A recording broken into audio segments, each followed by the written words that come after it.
of control. I've got a whole bunch of examples of that, and a rainbow guard person, meaning a person with purple colored hair, talking about how expensive it is in Canada and they can't afford this anymore. So Justin Trudeau's even losing the LGBT army he's built up.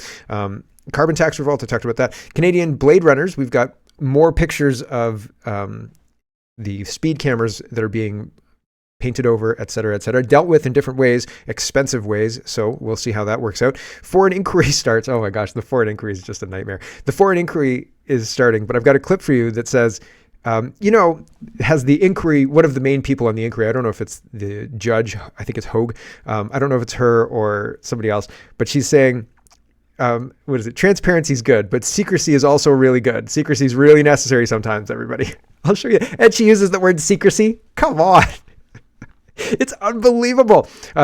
She says secrecy is beneficial in certain circumstances. I'm sure it is if your name's on that list, right? Like if you're the one who's implicated, secrecy sounds like a great idea. Jeepers creepers. There's lots to get to. Let's get to it first. We have to start with Chrystia Freeland and Justin Trudeau came in, and Chrystia Freeland looks absolutely bonkers. Like this is insane. People call her twitchy, and this is why they call her twitchy. I think this one's the unedited one. Somebody sped it up and it looks even crazier. But this is unedited. Just watch the woman in the red dress. There's a lot of women in the red dress. The one in the ill-fitting red dress with the white blazer. Here we go.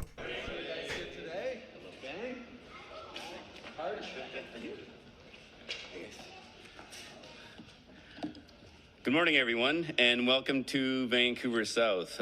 Before I begin, I want to acknowledge that we are on the unceded territory of the Coast Salish peoples, the Musqueam, Squamish, and Tsleil-Waututh First. Yeah, I mean, what is she on? What is happening here? Paul Vera says Canadian Prime Minister Trudeau says his government is going to introduce a Renters' Bill of Rights in 2024 budget plan. Isn't rent, landlords, tenants, real estate a provincial responsibility? It sure is, says Aaron. And Team Trudeau absolutely does not care one whit about jurisdiction and have not for quite some time. So this was the announcement thing. And again, this is 20 seconds of Twitchy McFreeland twitching out. I don't know. And this is the sped up one. So this is while Trudeau's speaking and Chrystia Freeland is, sorry, that's too loud. There was recordings of a person, and I can't remember who it is. I can picture the whole thing in my head, but I can't remember who's actually speaking the words, the testimony. But the person speaking the testimony was speaking words from a script, and it seemed very scripted. And the camera was looking at them from, like, as if you were standing looking at them, and you could see the person behind them just over their shoulder. And the person over their shoulder was like staring at them, almost sending the words from the script to that person. And I'm not saying that was actually happening, but it seemed like that's what was intended by the person intently staring at the person saying the words. And it was a really creepy video. It seemed really, really strange. And Chrystia Freeland does this too. Like she's like making facial movements and twitchies as if she's saying the words that the speaker themselves are saying. It's a really weird thing to watch. I don't know why she does that. Like she makes facial expressions. Like if Justin Trudeau says, those conservatives are lying, she makes a gauche facial expression too. She's like, right? That's a terrible facial expression. But you know what I'm saying? She makes weird facial expressions while people are speaking. It's a weird thing. Why is she doing this? Oh, why is this too loud? What is left? This is sped up, right? But the twitchiness, it's so weird. It's such a weird thing. Okay, so I don't want to get caught up too much on Chrystia Freeland and her twitching. Breaking news, says CTV. Renters' Bill of Rights among new measures in upcoming budget. Anti-taxer says, what is this? First, they say they have no jurisdiction over housing, which is true. Now they're funding housing and they think they can control rent. It's unconstitutional. These people are unhinged. Canada will be ashes. Will be? Will be? Like, have you been paying attention, man? Chev TV is responding to National Post. Trudeau tries to win back young voters with first pre-budget announcement. Get this, says Chev. To deal with his self-induced housing crisis, Trudeau will launch a new $15 million fund so people can fight getting evicted. $15 million. Do you know how much they spent last year just on illegal foreigners in Niagara Falls? Do you know how much? It's a lot more than $15 million, I'll tell you that. It's $100 million plus. I think it could even be close to $115 million and more. And that's just for the Niagara Falls guys. And I was talking about Niagara Falls yesterday. Niagara Falls doesn't feel like Niagara Falls anymore other than the giant waterfall there. I lived there in the early 2000s, and not in Niagara Falls, in Welland. And we'd go to Niagara Falls to go slumming, if you will. To the casino, excuse me. Sorry, Niagara Falls residents. But Niagara Falls they put all their money into like Clifton Hill, or they used to in the early 2000s. Now they put all their money into housing migrants, but I digress. In the early 2000s, when you drove into Niagara Falls, it was like pretty bad neighborhoods. And I mean like bad neighborhoods, not like terrible neighborhoods, but not even really nice residential suburban neighborhoods. You'd have like mixed use neighborhoods with rundown homes and rundown factories, and that would be a lot of the area in Niagara Falls. And then you get to Lindy's Lane, and it was kind of rundown, but it was like, party city, right? And then the waterfront and the falls and the rest. And I always thought it was kind of a weird thing. And I mentioned to people who live there, like grew up there, I was like, why is this like this? And their answer was basically City Hall is stupid and they hate us. And I said, yeah, that's plausible. That happens a lot of places. So Niagara Falls, $100 million on illegal foreigners. There you go, everybody. You get to live in the nice hotels, and the citizens can live in the slummy industrial areas. And now Justin Trudeau wants to give renters $15 million to fight being evicted. Oh yeah, you can keep your homes. Here's some money. The juxtaposition is insulting, right? And they don't want to put that up. How much did they give Ukraine, right? You could just juxtapose the 15 million with Ukraine and say, why is Ukraine worth all of these billions of dollars? But, renters who aren't your jurisdiction and aren't your responsibility anyway, only get $15 million, right? Where's that $15 million coming from? Oh, it's coming from us, right? Of course it is. So if it's not their jurisdiction and the whole thing is kind of dumb and they're just kind of throwing the dregs of whatever they've got at it, they don't have any money left, so $15 million, that's all they've got, right? All they can spare. Why are they doing it? To usher in social credit. That's why. The sorry not sorry says, do these minions really think that the credit score is the reason that they can't buy homes?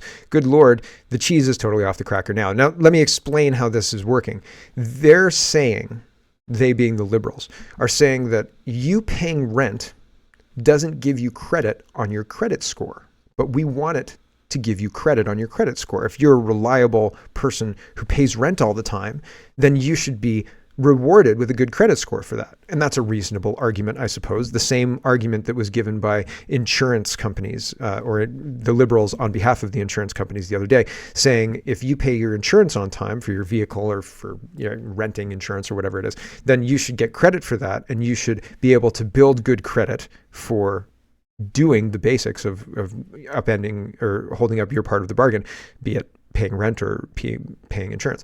And how do they do that? Well, they expand the credit score to look at rent.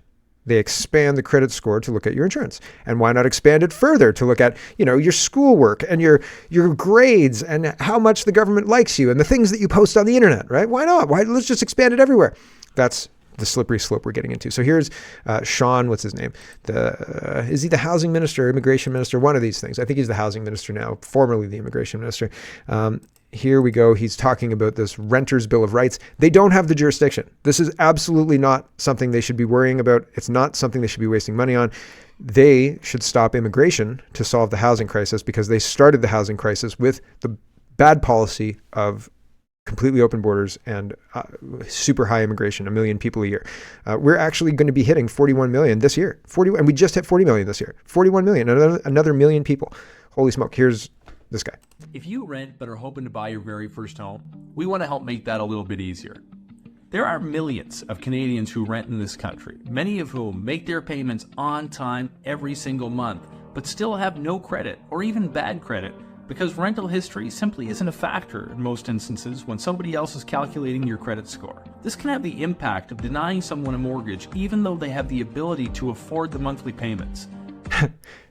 Who's got the ability to afford the monthly payments between the mortgage, the interest rate at whatever, 5%, the price of the mortgage being, $500,000 or more. If you have $200,000 to put down, $708,000 is the average price of a home. So 200,000 less, $500,000, right? So you're carrying a mortgage of $500,000. So if you paid your rent on time and you can pay your $500,000 mortgage, you should be able to rent that house, or you should be able to buy that house. The reason they're not being able to buy the house is not because their credit score is crap. It's because the houses are too expensive, because supply and demand is out of whack, because the immigration policies put on by these idiots has destroyed this country. It's ridiculous, these people not taking responsibility for the things they've done. Here's Christia Freeland. Wiretap Media says, Pretend Finance Minister Freeland announces the precursor to her government's plan to collaborate with big tech to introduce a social credit system for Canadians through the Canadian rental market. Yep, here we go. This is Chrystia Freeland articulating what this plan is about. Unlike many other monthly payments, renters don't get credit for what is often their biggest expense, paying their rent on time. It doesn't help your credit score yet. When it comes time to buy a home, renters deserve credit for the money they spend on rent today and that they have spent on rent over the years. So we're going to ask banks, lenders, landlords, and fintechs to work together to ensure that on-time rent payments by renters help renters to get better credit and potentially qualify for a mortgage. All you have to give up is all your freedom, all of it. And you can have a mortgage. Lucky you. I think you should get free land. I think that you should be able to buy resources to build a home fairly easily on your free land. I don't like that Freeland's last name is Freeland in this context. And I think Canadians should demand their government work for them and not foreign unelected bureaucrats like Klaus Schwab, the WEF, the United Nations, and the WHO. Just off the top of my head. That's for starters. Why are we having these conversations? White Rabbit Warrior says, this move is to usher in social credit style system. If you aren't familiar with BS 275, you ought to be. They want to bring in UBI as well. They want to bring in UBI. I think that's what Senate 275 is about, but I could be wrong. But there's a Senate bill talking about bringing in universal basic income, and they want to marry all of this together. You'll owe nothing, but the state will give you a house, and it'll be free, and you'll be happy. Right? Water. Oh, you don't get running water. No, we can't do that. I mean, jeepers creepers, we can give you a house. I think that free land would, stimulate the economy, stimulate births, all sorts of crazy things.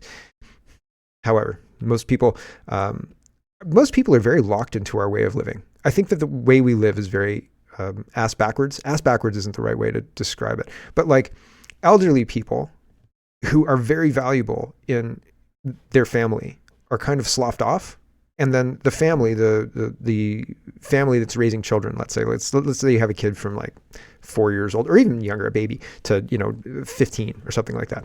The grandparent could be a huge asset in that whole situation for many reasons, and instead, a lot of people have separated their families into a position and thinking that they're doing their parents a favor. Oh, they don't want to deal with me. But a lot of times, and who knows? I don't want to put words into other people's mouths, but I've had elderly people to express to me that at a certain point they feel useless, unwanted, right? And I think that we as a society are making a grave error in living as siloed as we are. And I think that it plays into the ability to control people more by having us siloed and struggling rather than together and strong. Aaron Werdick is responding to this. Brian says, here's what Trudeau is announcing today in Vancouver on boosting rights for renters. This is the first of what I expect will be several housing announcements before the budget, largely aimed at young voters, launching a new $15 million tenant protection fund. $15 million is nothing, absolutely nothing. This would provide funding to provincial legal aid organizers to provide tenants against unfairly rising rent payments, rent evictions, or bad landlords. So the federal government is enabling the provincial government to give legal aid to these people to the tune of $15 million, which is not even a quarter of what they spent on illegals in the last year. Wow. Creating a new Canadian Renters Bill of Rights to usher in social credit and making sure renters get credit for on-time rent payments, social credit system. So that's all it is. And Ontario Big City Mayor says, please see our Ontario Big City Mayor's statement on the 2024 provincial budget below. You can also read it on the website. So they're highlighting $1 billion in new funding for municipal housing infrastructure programs. I again, reiterate and underline that you cannot solve the housing crisis without talking about immigration, and they're not, and they refuse to. They talk about money being spent, but it's not nearly enough to keep up with the rate of inflation and the rate of change that's happening because of the bad policies that are pushing it from the Trudeau government, from the Liberals, and honestly, from every level. Here's what Guelph is trying to do. These people blocked me, and they refused to unblock me unless I kowtow to them. I could take it to court, but it's such a pain in the butt. I'm too lazy to do it right now, right at this point. But the only way they'll unblock me is if I hand over my free speech rights. If I agree to their litany of rules, I would not be able to comment on their stuff anyway. So I said, forget it. I'm not agreeing to that. And so they have not unblocked me. Anyway, the city of Guelph says, the city of Guelph is seeking potential private properties that can be transformed to support those currently experiencing homelessness. Interested property owners are asked to visit this link for more information and next steps. So here's containers, I guess, that have a bed in them. Maybe, and the center area has a washroom house. Why are they building slums to solve homelessness instead of actually dealing with the influx of people invading the country? Ryan says the city calls them temporary structure encampments. Temporary, my ass. Yeah. Where do you get your free land? Where do you sign up for your free land? Like, this is not the free land I was intending. Can you imagine if I just went to another country and got free land there, right? Like, I mean, this doesn't look like free land to me, but maybe to somebody from a foreign country, a little housing container and a bathhouse would be a good idea. And maybe that's enough, right? But I think that it's interesting that we are spending $100 million on foreigners. And here's your outside container in wintertime. Like, I don't... Why are people not insulted by this? How are we saying this is the best solution we can come up with? Are you kidding me? Carl says, we have arrived at the point where the Church of England will fly the flag of the Islamic Republic of Pakistan over Westminster Abbey. So there you go. Here's the Pakistani flag flying over Westminster Abbey. Isn't that crazy? I think that's crazy. Like, I have family who still lives in England. I bet you they would find that crazy, right? So invasion. When I say invasion, I don't think that I'm describing, I don't think there's another word that accurately describes what's going on. They're going to audit Edmonton in Alberta, maybe. David says, city managers jumping ship, crisis after crisis, fears of financial insolvency. All this has province looking at bombshell move, auditing and stabilizing the city of Edmonton. I've heard, Jordan Peterson was talking to, somebody sent me, this kind of plays into the conversation I was having. I was listening to how Alberta is tackling the housing problem, the homeless problem, and basically they're moving people out of tent cities, dangerous tent cities, and they're not allowing tent cities anymore, and they're moving them into places where they can, get a foothold and then move on out. And again, like, not that this is the same problem, but we are making things unbelievably more expensive through bad policy. So the housing policy, the carbon tax policy, these cause inflation, make everything more expensive. Then the poor people, and everybody is more poor now than they were in 2015, but then people who can't afford the basics, can't afford rent, can't afford to go to the grocery store because the grocery store is too expensive, those people are able to afford less and less. And the government says, okay, in order to deal with this problem, we need to give them more money. So the government institutes more bad policies to take more money from you and me, making us poorer and unable to afford these things, to try and fix the problem of helping the poor people who can't afford the things because the bad policies have created this situation. It's an unending vicious cycle. It's a death spiral. Okay?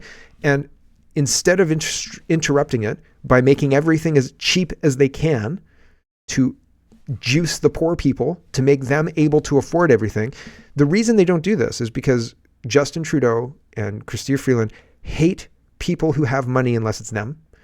And they don't want me to have more money than somebody else in Guelph because they find that to be offensive or something to that effect. I'm not sure why they hate people with money, but they think that I should give my money to poor people and the poor people should use my money to live. And I think that everybody has the potential to earn the life that they choose. And if government was doing their job, they would make it as cheap as possible for people in this country, for everything. Housing, energy, food. Making housing and energy cheap makes food cheap. Making housing and energy expensive makes food expensive. We're there. Further, the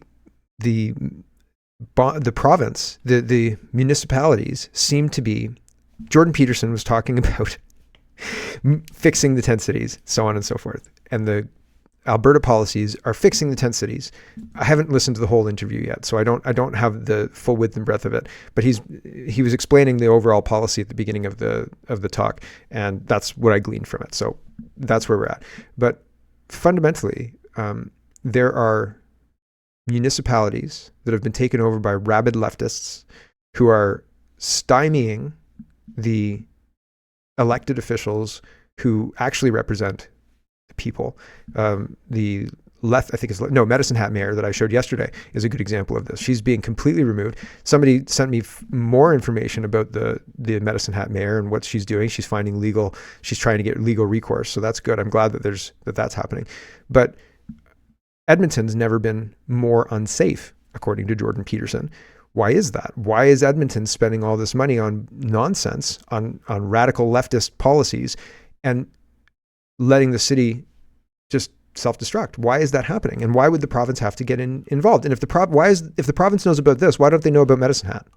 Why isn't the province? I think that would be my first phone call. I would say, like, hi, I'm the mayor of this town. They sneakily undermined me, and now they're doing these things.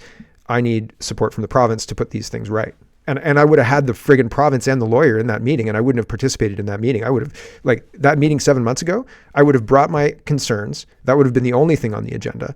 And, like, I would have started using the mayoral powers, and then I would have started using whatever strong mayoral powers somebody else had, and then I would have got the province involved well before now. But I mean, I'm not her, and so I have no idea what she's gone through. But why does the province have to get involved? Why do, and I mean, if you've watched Mocha's stuff, Mocha B, he's been reporting on this mayor and saying, like, he was a snake in India, criminal snake in India. What's to say he's not going to be a snake in Canada, right? We got to talk about money. That's money and governance, but money crossover. My friend was at a CIBC in Guelph the other day, and I was like, hey, what the heck? Apparently, CIBC is not giving cash out at its tellers, only at some available ATMs. So I tagged CIBC and I said, hey, what's going on with this CIBC? And they were very evasive. They said, oh, some of our banks don't have tellers that give out money. Were you able to withdraw the money you needed? Did you have to go to a different bank? Were you able to withdraw the money at the ATM? And I said, I'd just like to understand the policy. Why don't all your banks have tellers that can give out money? And they stopped responding to me. Pretty wild stuff, if you ask me, I think. Yeah, here it is. If you go to CIBC, I just responded to the second post down from February 19th. And I said, are you removing cash from your banks? And they said, hi there. Thank you for providing us with the opportunity to address this matter. Certain CIBC banking centers only offer cash through ATM withdrawals. We welcome you to review another one of our locations near you for teller service. Here. And so I went and I looked because I was like, okay, let's see which ones have teller service and which ones don't, because I thought that might be interesting. You know what it doesn't say? Whether they have teller service or not. So this one wasn't listed about whether it had teller service. And I said, there were tellers in this bank here that I was at. Do you have an indication that you can't withdraw cash at certain locations of your bank? And then I asked further. There was more questions, and then they stopped asking me. And then they stopped responding to me, actually. I'm intrigued. Did they hide it? Okay. Anyway, there was more questions and responses, and they stopped responding to me. And I thought that was weird, but I asked for the policy. I said, please give me the policy that explains some banks don't have money. And she was like, no. So actually, she just didn't respond. Zachary says, 2 weeks to flatten the curve turned into $45 veggie trays. Rest in peace, Canada. Ah, yes. Well, I mean, it's very, very expensive to put together a veggie tray. Do you know that those hourly employees are making what, $20, $25 an hour now? Welcome to Canada, right? I mean, why not make the minimum wage $1 million? And then everybody would be a millionaire, right? Why not? Oh, because economics doesn't work like that, right? This is a woman who, I mean, like, I buy bread. I live in Canada. I buy bread. My bread is still $2. It's still $2. It's not $7.49 yet. If her bread's $7.49, don't shop at Loblaws. Here's this woman talking about Canada. What is going on with the prices of food in Canada? This is outrageous. I was about to walk into the grocery store and this woman stops me and she was like, hey, sorry, do you have extra change for food? She was so uncomfortable. She was dying inside and I was like, I'm so sorry I don't, because I never carry change on me. And she was like, it's okay, I'm sorry. And she kind of like backed off. And I went inside and I was like, oh my God, like I have to buy this woman something. Like she's clearly hungry. I'm doing pretty okay in life, but I cannot imagine families right now. Families. So I'm looking around the grocery store and I'm like, what can I buy her? I decided to buy her a loaf of bread. $7.49 for a loaf of bread. And this bread was on special. I am completely freaked out for what's to come in Canada with the food prices, because I can't imagine they're going to go down, and I can't imagine families are going to survive. This is so horrific. What is going on with the... Yeah, pretty wild stuff, man. Pretty crazy. Food is very expensive. I don't know why her bread costs $7 or $8. Get the cheaper kind of bread. I think that would be my solution. Here's Wall Street Silver also highlighting the affordability problems. I'm refusing to pay my taxes for the third year. This sounds like a great idea. This is part of the Rainbow Guard. Here I'm refusing to pay my taxes for the third year, and I know normally folks get into a lot of fucking shit. A lot of financial debt and stuff. Not paying their taxes, but you know what? I can't do it, and I'll tell you why. First of all, I didn't vote for this government. I don't approve for what's happening with my money that I'm working so fucking hard for, because I'm not fucking seeing it. My bills are growing. I can't freaking afford to exist in Canada anymore, pretty much. And like, in all honesty, like, I probably could if I, put much of my energy into working 70 hours a week and giving a shit about this kind of a lifestyle.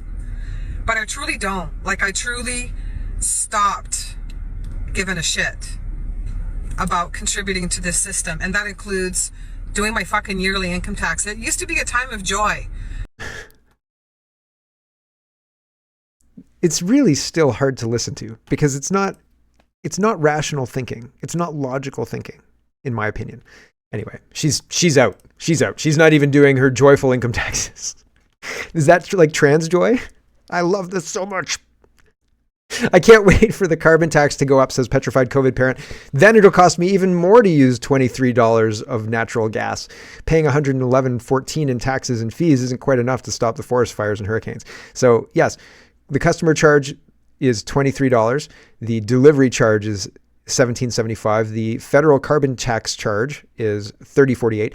That's more than it's more than the gas. The gas supply charge is $37. The cost adjustment, we've just got to adjust this cost for you. You're welcome. We adjusted it and it's better now because you have to give us more money. HST on top of the $119 that is after the cost adjustment, and the total is $135.12. So that's if you were trying to make everything as cheap as possible, this bill would be $24, and that's it, right? Yeah, that's it. So they're not doing that because they want to bankrupt the country, I think. And I think they want to do it on a timeline before 2030. Global News says 9 months after reaching a population of 40 million, Canada has cracked a new threshold on Wednesday, the same day a new report was released showing the pace of population growth. So Canada's population hits 41 million. Hey, we're there! 41 million people. And our services are collapsing under the weight of that. So that's not good. Bad policies lead to inflation, housing crisis, affordability crisis, just generally affordability crisis, food affordability crisis, societal cohesion collapsing. Things like that. I mean, what could go wrong, right? Senator Don Plett says these people have stolen money. They're stealing from Canadian taxpayers, Plett says. The AG said that $27.4 billion in suspicious payments need to be investigated. It's horrendous. Here are the answers to my order paper questions on CURB. So National Post is reporting, this is March 26. At least 286 federal public servants fired or have resigned for claiming CURB while working for the government. So, man, no wonder. Winston Smith says, is it any wonder the whole COVID scam went on so long here?